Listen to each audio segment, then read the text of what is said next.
A school bus crosses the Highland Boundary Fault at 8:30 on a Tuesday in February, carrying 11 children from one geography of Scotland into the other, where they will spend the day. The fault, a 150-mile geological line, is invisible here. The country changes anyway.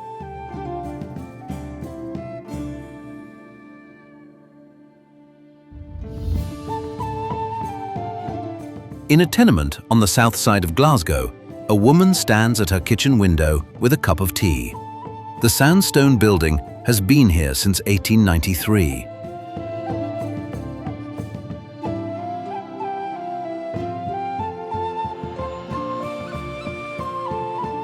At Mallaig Harbour, a creel boat ties up at the pier, and 3 men in oilskins unload langoustines from a night north of the Sound of Sleat.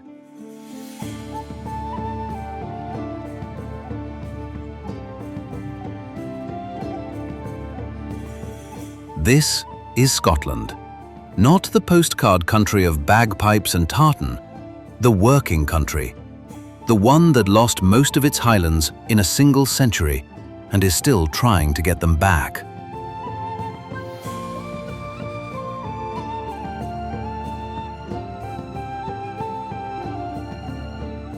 It is one of the wealthiest nations in Europe, but its northern half holds fewer people now than the British census of 1841 first counted there, a landscape made empty by decision. Both are true.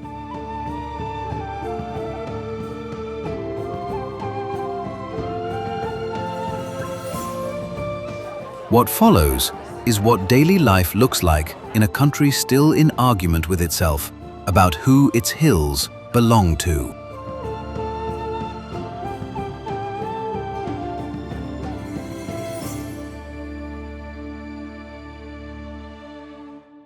By the time the bus reaches the school in Aberfoyle, the children have crossed something they cannot see.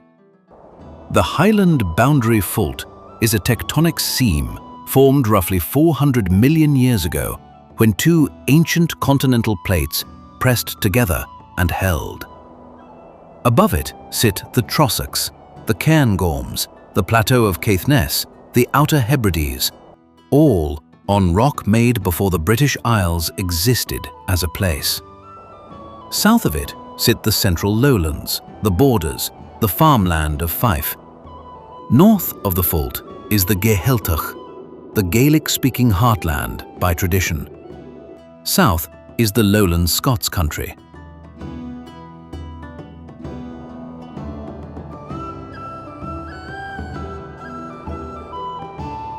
The bus arrives at 9:05. The children walk in, take off their coats, and become lowland for the day.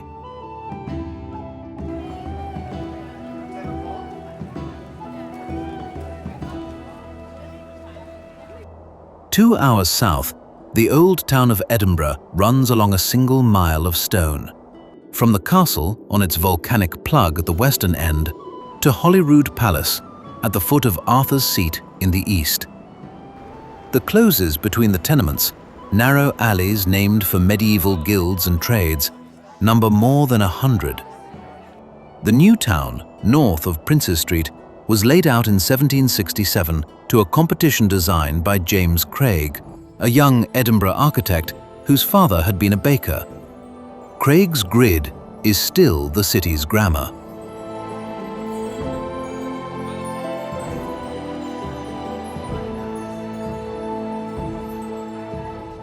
Around 500,000 people live in Edinburgh today, and most of them work in either banking, government, or the universities. At 9:15 on a weekday, the Royal Mile smells of coffee and damp stone. A man unlocks the door of a wool shop near St. Giles's Cathedral. The shop has been there since 1843. He puts the kettle on first, then the radio.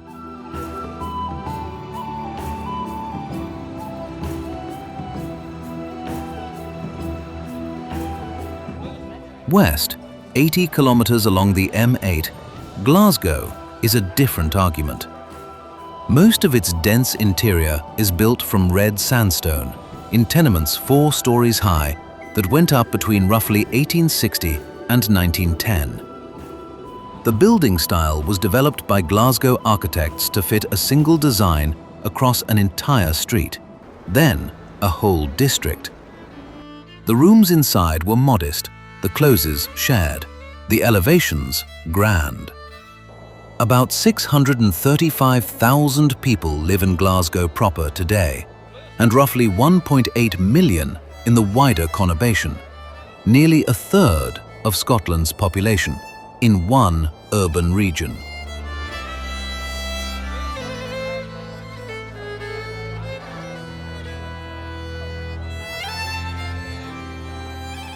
In a tenement on Allison Street in Govan Hill, a kettle has gone off in a kitchen on the 3rd floor. A man in a postman's blue coat lets himself out by the back door. He has 33 more flats to deliver to before the end of his round.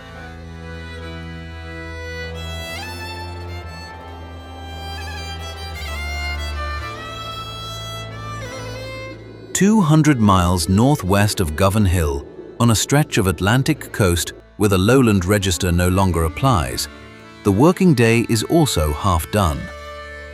Mallaig is the western terminus of the West Highland Line, opened in 1901, and the home port of one of the few remaining inshore prawn fleets on the Scottish west coast. The town holds about 800 people. The boat that came in at 6 this morning has unloaded its catch into iced boxes for the lorry to Glasgow Airport, from where the prawns will fly to a wholesaler in Madrid by the same evening. Most of Mallaig's catch is exported. The British call them langoustines.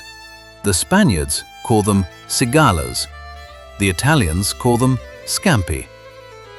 The crew will be back at the pier at 4 in the morning to start again. They live within a half-mile of the harbour.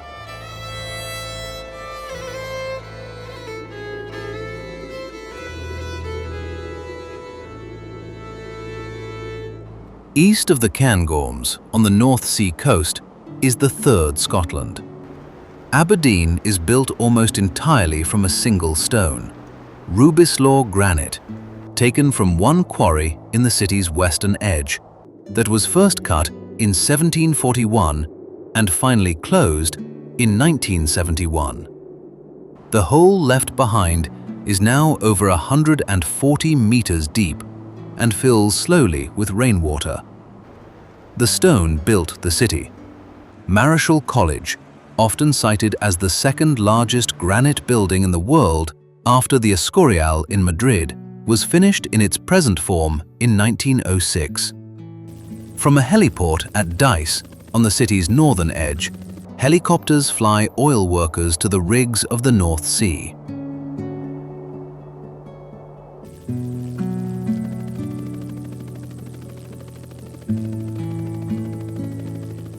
At the industry's peak in the 1970s and 1980s, the heliport handled more than 500,000 passenger movements a year.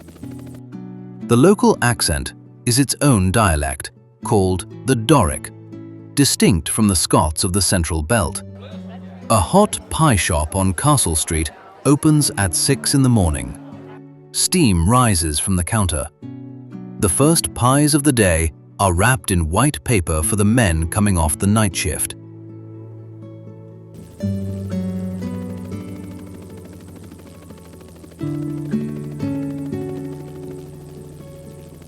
By midday, the helicopter rotors above Dice are still moving. 50 miles inland, in Speyside, the same low hum is moving differently. Slow, copper, in a building that has been doing the same work since 1824.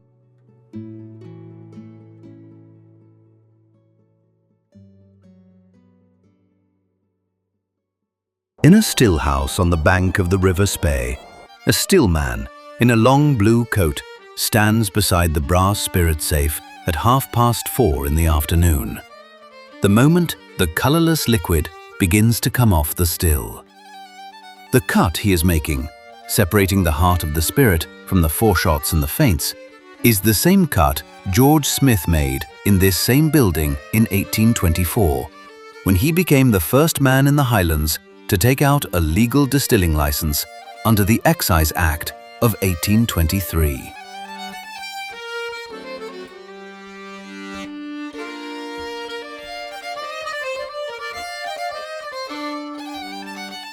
The Highlands had been distilling whiskey illegally for 2 centuries before that.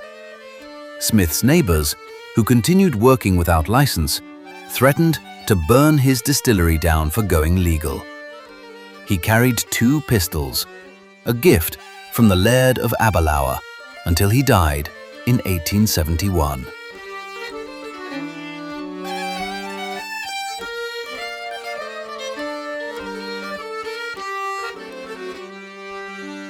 The distillery he founded is the only one in Scotland permitted to use the word "the" before its name. A settlement reached in 1884, after a long court case, found that the rest of the area's whiskey had been calling itself Glenlivet without entitlement.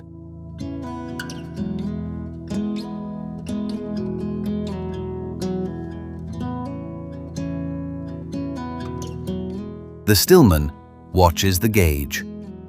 The new spirit is running clear at 68% alcohol. He marks the time in a logbook bound in green canvas.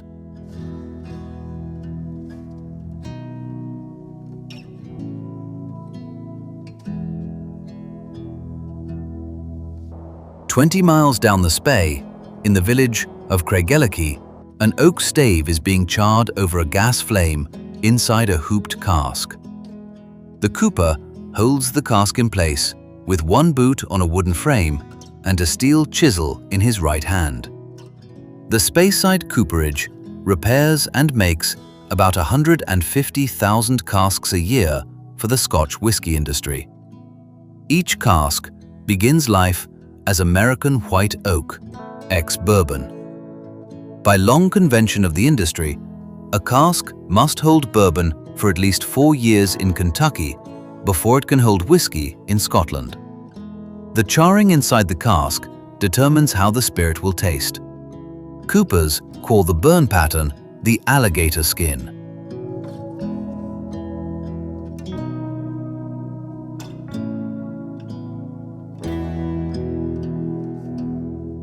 A fully fitted cask weighs 40 kilograms empty and 250 kilograms when full. The cooper has been doing this work for 31 years. He learned from his father. His son, who is 12, has begun coming to the cooperage on Saturday mornings to watch. There are roughly 30 working coopers left in the country.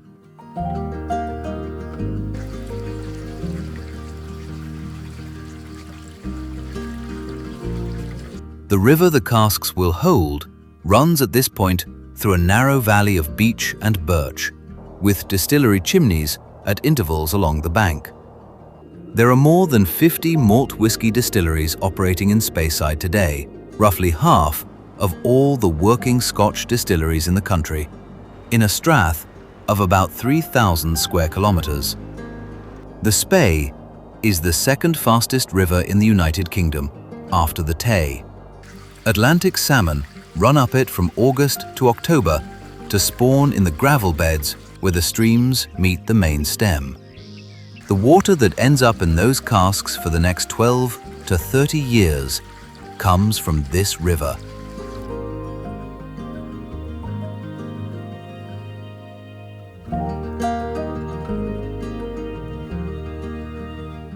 Uisce Beatha, the Gaelic phrase for water of life, shortened over 3 centuries of English mispronunciation into whiskey, is descriptive of where the water came from, not metaphorical.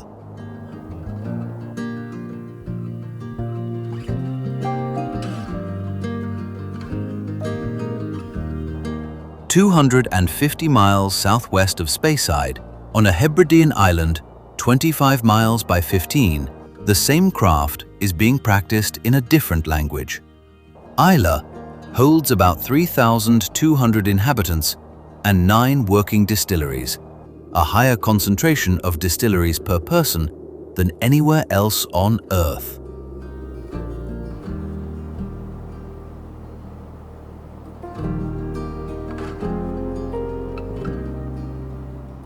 The island's distilleries are the last surviving in Scotland to floor malt their barley by hand on a malting floor. The maltman turns the grain with a wooden shovel twice a day for 6 days until it is ready to be dried over peat smoke. The peat itself is cut from a moor a few miles inland. It forms at about 1 millimeter a year. The peat being cut today began laying down when the Romans were occupying southern Britain. The smoke from the kilns gives Islay whiskey its medicinal smell, the iodine note that drinkers either love or refuse outright. Roughly half of Islay's economy depends on whiskey. In a single warehouse near the harbour at Bowmore, casks marked with dates from 1969, 1976 and 1982 are sleeping in long rows. Some of them have been waiting longer than the cooper at Craigellachie has been alive. Outside the warehouse, the road back across the island is empty. In Edinburgh, August has begun.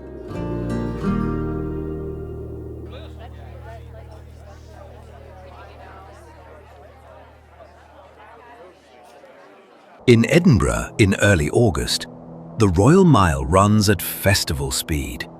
The Edinburgh Festival Fringe began in 1947 as a fringe to the official Edinburgh International Festival, when 8 uninvited theatre companies turned up anyway and started performing in venues nobody had booked. By 2019, the Fringe was selling around 3 million tickets across approximately 25 days each August.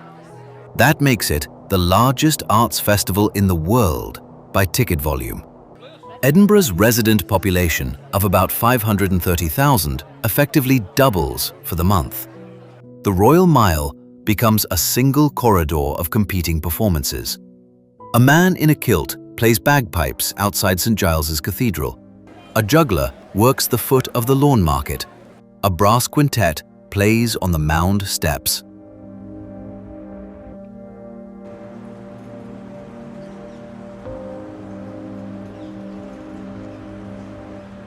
The pipes carry farthest because their drone, a constant tone behind the melody, was developed for outdoor distance, not for indoor rooms. The Highland bagpipe's chanter has 9 notes. It is one of the few instruments in classical music with a fixed scale that cannot be retuned. The piper plays a march for visitors, a strathspey for himself, and a slow air for whoever stops to listen at the second corner.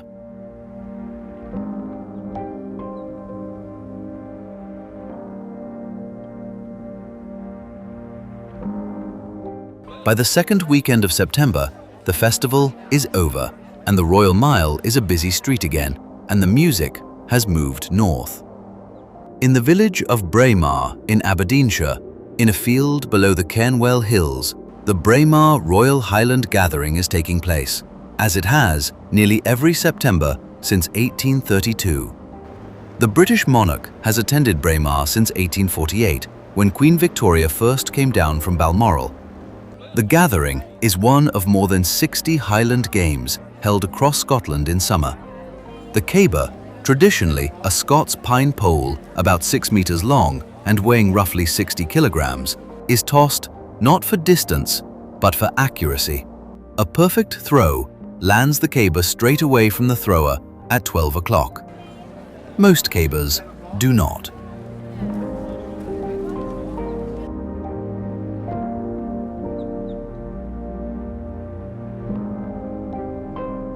After the games, in the village hall behind the field, a ceilidh begins at 8 in the evening, an informal gathering of music and dance that, in this part of Scotland, has been the way an evening ends for as long as the gathering has existed.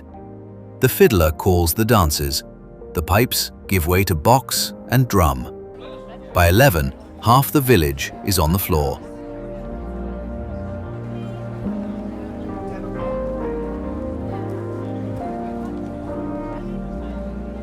300 miles to the west, on a small tidal island where three sea lochs meet, Loch Duich, Loch Long, Loch Oush, sits Eilean Donan Castle.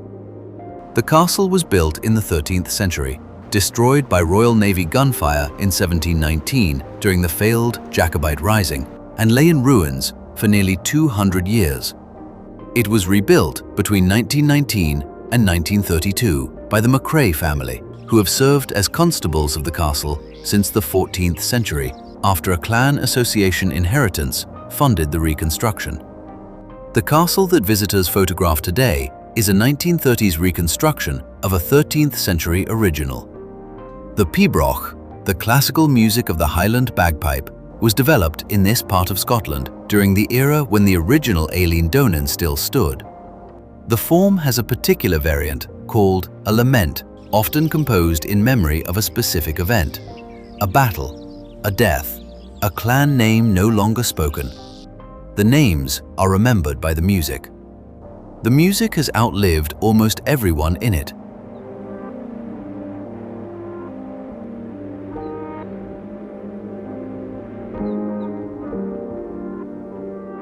Across the bridge to Skye, on the southern Sleat Peninsula, a low farmhouse stands above the sound of sleet in late afternoon. The Coolin Ridge across the water is already in shadow. The Isle of Skye holds about 13,000 inhabitants, of whom roughly 30% are Gaelic speakers, one of the highest concentrations of the language anywhere in Scotland. On a derelict farmstead at Ostaig in 1973, a Gaelic college was founded called Sabhal Mór Ostaig, the Big Barn at Ostaig. Today, it is the country's only higher education institution that teaches business, music, and literature entirely in Gaelic. Its students come from the Western Isles, the Highlands, Cape Breton in Nova Scotia, and increasingly from lowland Scotland, looking to recover something the lowlands stopped speaking 3 centuries ago.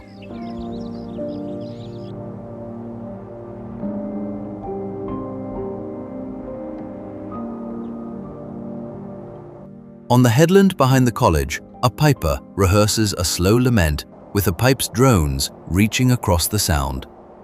The lament was composed for a battle that was lost. The names of the dead in the song are real. They were carried by the music for 2.5 centuries, kept by the form before anyone wrote them down. Some battles, the music has not been able to keep the names of. Some losses, the country has not yet found its lament for.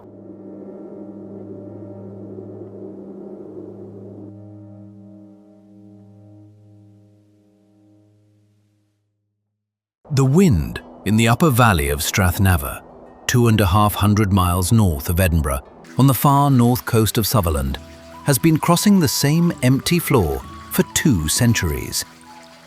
There are no houses in most of the strath. There were once.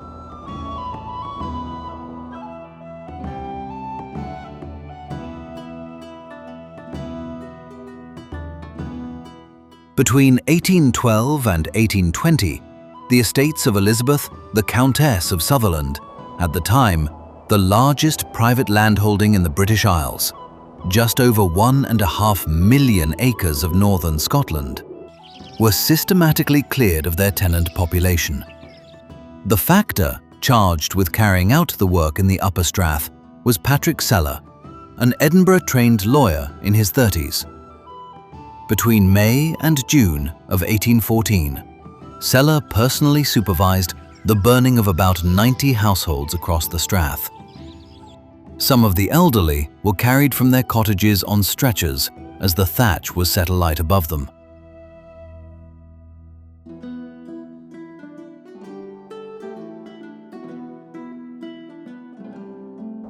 The motivation was rent economic.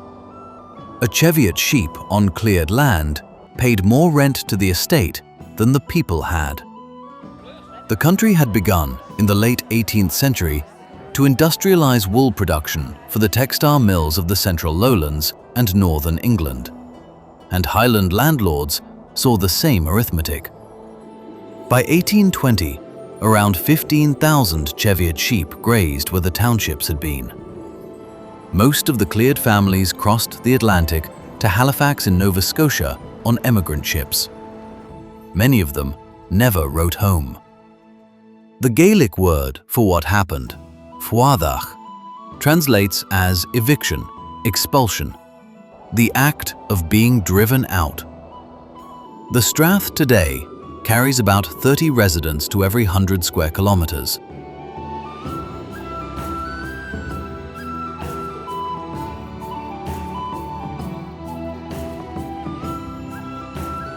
"200 miles southwest of Strathnaver, on the western coast of the Isle of Lewis, a single roofless croft stands on a hillside above the township of Garenin.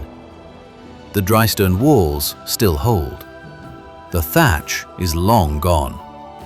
A name, carved into the doorway lintel by someone who built the house, is still readable in the morning light.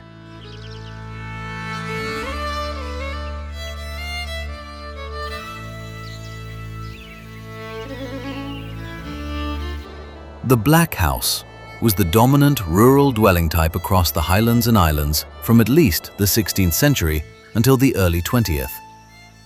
It was built of double-skinned drystone with a turf and thatch roof, and it housed a single extended family at one end and the cattle at the other under a single roof, the body heat of the animals warming the family.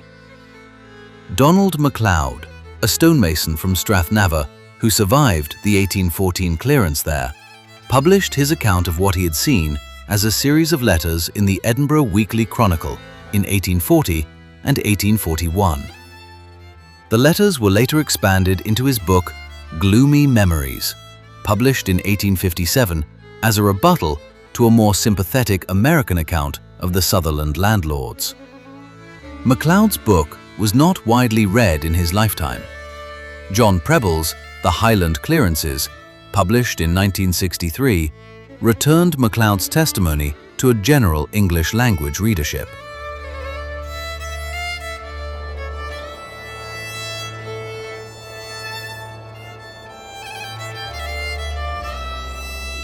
"270 miles southwest of Strathnaver in the Southern Highlands, the floor of Glen Coe at the Three Sisters viewpoint at 3 in the afternoon in February is empty for a long stretch. No other cars, snow on the high ridges, the road threading between black walls of basalt. The Glen Coe massacre happened on the 13th of February, 1692, more than 100 years before the Sutherland clearances. Government soldiers had been billeted with the MacDonalds of Glen Coe under the Highland tradition of giving guests shelter. At 5 in the morning, on signal, the soldiers rose and killed 38 men of the clan, plus another 40 women and children who froze to death in the mountains afterwards, trying to escape. The order had been issued because the MacDonald chief had failed to swear an oath of allegiance to William of Orange by the deadline of the 1st of January, missing it by 6 days. The country has not yet stopped processing what happened in this glen. There is no plaque inside the floor of the valley itself. Most cars passing through keep moving.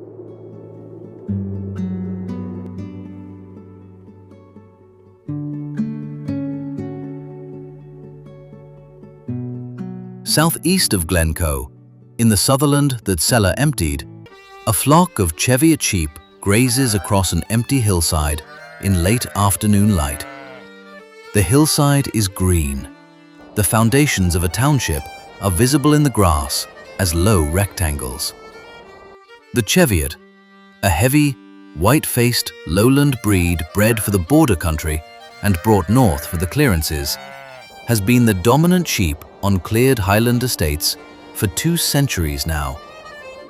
The lamb price collapsed in the 1880s when the development of refrigerated shipping made New Zealand and Argentinian lamb available in British supermarkets at lower cost.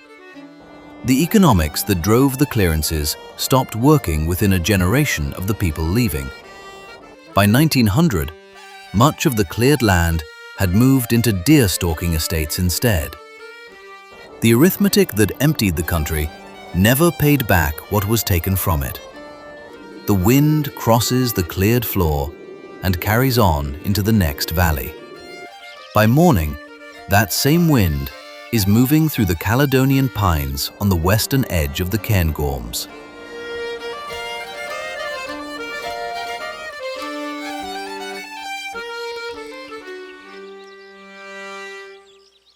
At 6 in the morning in late October, in a glen on the western edge of the Cairngorms National Park, a ranger in a green jacket photographs a Scots pine sapling no taller than her boot.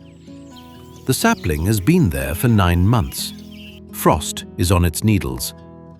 She is recording its height for the next monitoring report.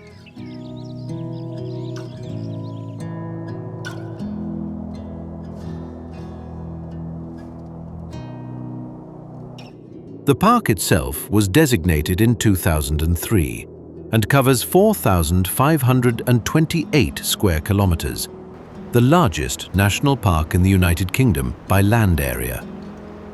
The estate the ranger is walking on, Glen Feshie, was bought in 2006 by a Danish businessman named Anders Holch Poulsen, the founder of the bestseller fashion company, and now, by acreage, the largest private landowner in Scotland. When Poulsen took over Glen Feshie, the estate carried roughly 50 red deer per square kilometre, the standard density for a Highland sporting estate. The deer ate every pine sapling that came up before it could grow past their reach.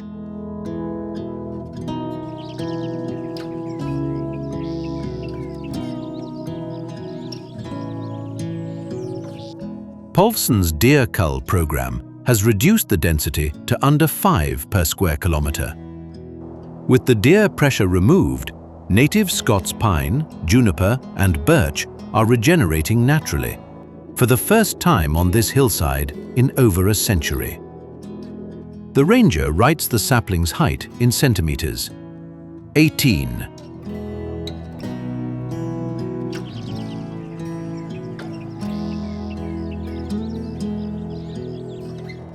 "40 miles to the west, in a glen between Loch Affric and the headwaters of the River Glass, an older regeneration is further along. Glen Affric holds one of the largest surviving fragments of native Caledonian forest in Scotland, the ancient pine and birch woodland that once covered most of the country before 1,000 years of cutting, sheep and red deer reduced it to scattered remnants. In 1986, a project called Trees for Life was begun by a Scottish ecologist named Alan Watson Featherstone, with the goal of restoring the Caledonian forest across 1,000 square kilometres of cleared Highland glen. It became an independent charity in 1993. By 2024, more than 2 million native trees had been planted across 45 sites.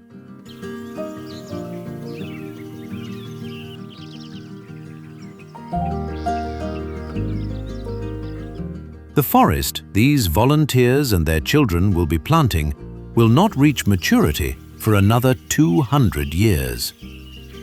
An old Scots pine, 300 years old by the count of its bark furrows, stands at the edge of the new planting like an elder.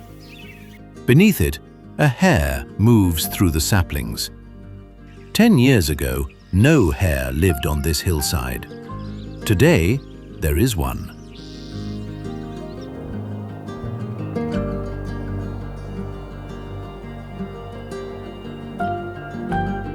On the southern Hebrides, halfway between Mallaig and Skye, sits an island shaped like a slanted A. The Isle of Eigg is roughly 30 square kilometers of basalt cliff and grass meadow, with about 105 inhabitants. Most of them live along a single road running south from the pier, where the small ferry from Mallaig comes in 3 or 4 times a week.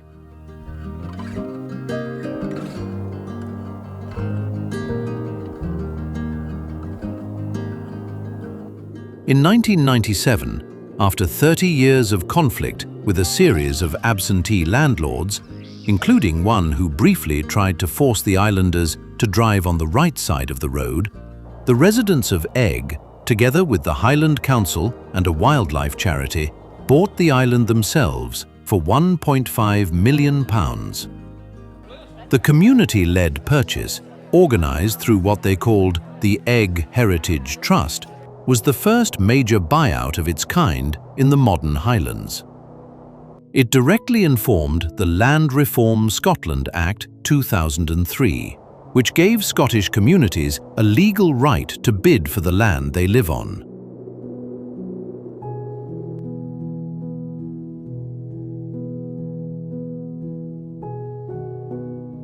The Macha on Eigg's western coast, the rare coastal grass meadow ecosystem of the Hebrides, still flowers wild orchids in June. The islanders count them every year.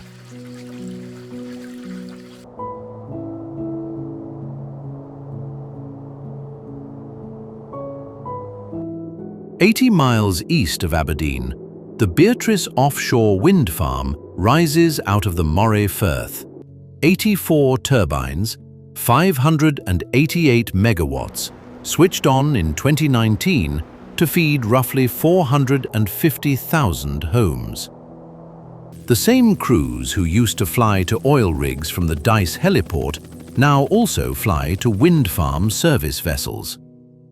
The North Sea oil industry, which began producing in 1975 from the Forties field and peaked in 1999, is now in slow decline. The rigs that fed Aberdeen's economy for 50 years are being replaced by wind. Most of the workforce is the same.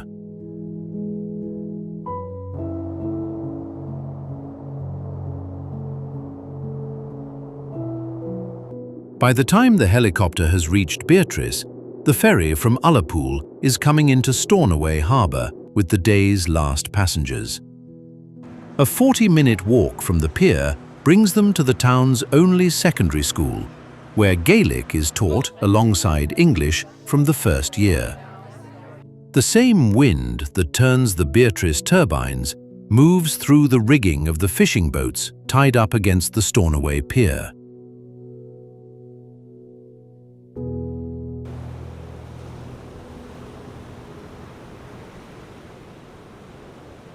The school bus has been home for hours.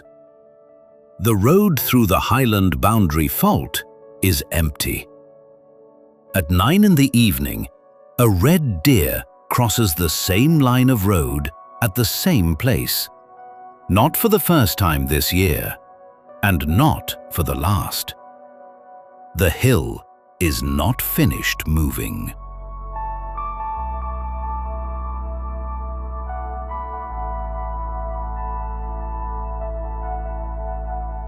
Scotland's main east-west motorway, the M8, runs about 60 miles between Edinburgh and the Clyde estuary west of Glasgow.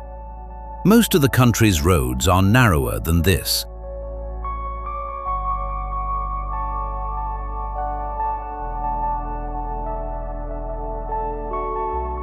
The 2022 census recorded around 69,700 Gaelic speakers in Scotland, about 12,000 more than the count from 2011.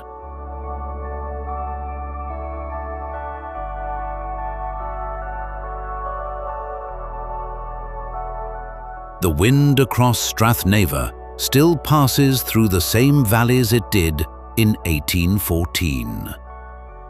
The hill is older than the country.